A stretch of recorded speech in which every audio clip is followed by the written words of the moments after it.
oui. Ah, vous avez une galerie d'art à Liège? Oui, oui. Où Mais ça? elle s'appelait Premier Étage et elle était en roture.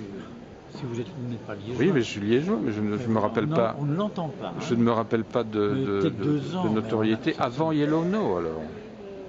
En même temps. En même temps que Yellowknow. En même temps, et il y avait comment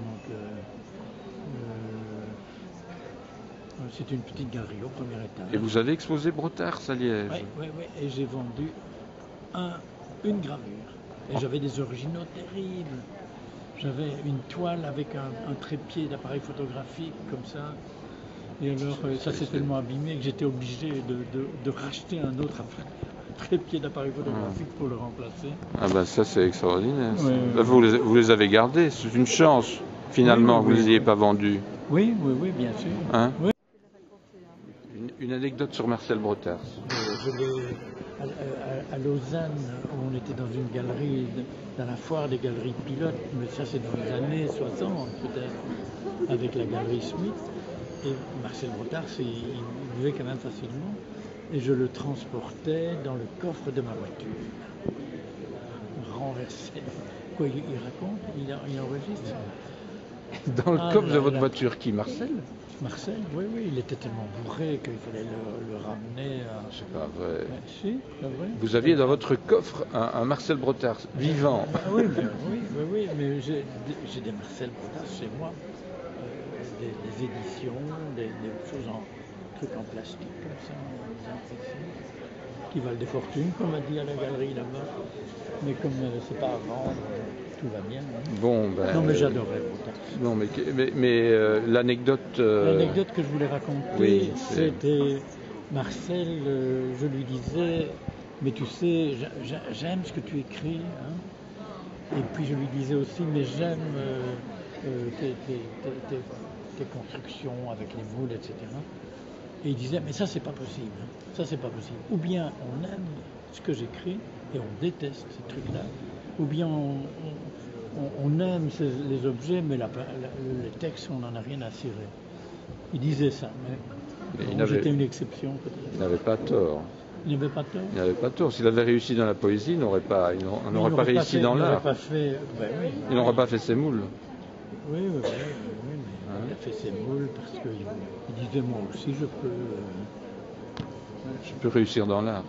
Oui, c'était il a fait une exposition au Jeu de Paume à Paris et partout à Paris on voyait ces textes. Moi aussi je peux. Est-ce qu'il était conscient que c'était un grand artiste? Ou il prenait ça au niveau de l'ironie et du... Il a peut-être commencé avec de l'ironie et... Il s'est pris au jeu? Non, il s'est rendu compte que c'était intéressant et il a développé des choses tout à fait passionnantes. Et il était, hein, on voit plein d'artistes qui sont à la remorque de Marcel Brotars. Hein, des gens qui font des textes, des manières d'encadrer ou je trouve. Sa plus belle pièce pour vous, au niveau... J'ai bien aimé le tout début, c'était ces casseroles de moules et ces jongleurs avec des coquilles d'œufs comme ça. Hein. J'ai ce souvenir-là. Quand il est devenu beaucoup plus intellectuel avec des phrases, des mots, en tout cas j'ai une gravure de lui avec des lingots d'or avec marqué Montaigne, machin truc, le rapport de l'art à l'argent, tout ça. Il a fait des choses très intéressantes.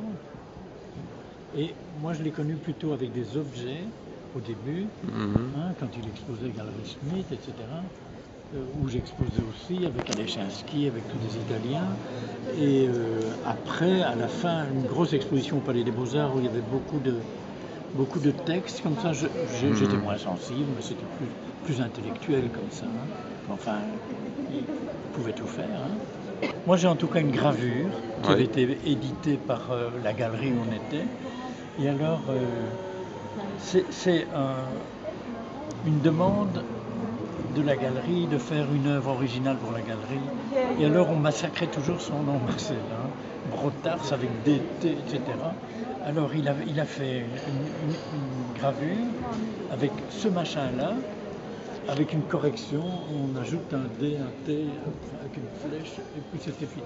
C'était ça l'objet qui a été édité et qui doit être recherché parce que c'était peut-être une centaine d'exemplaires.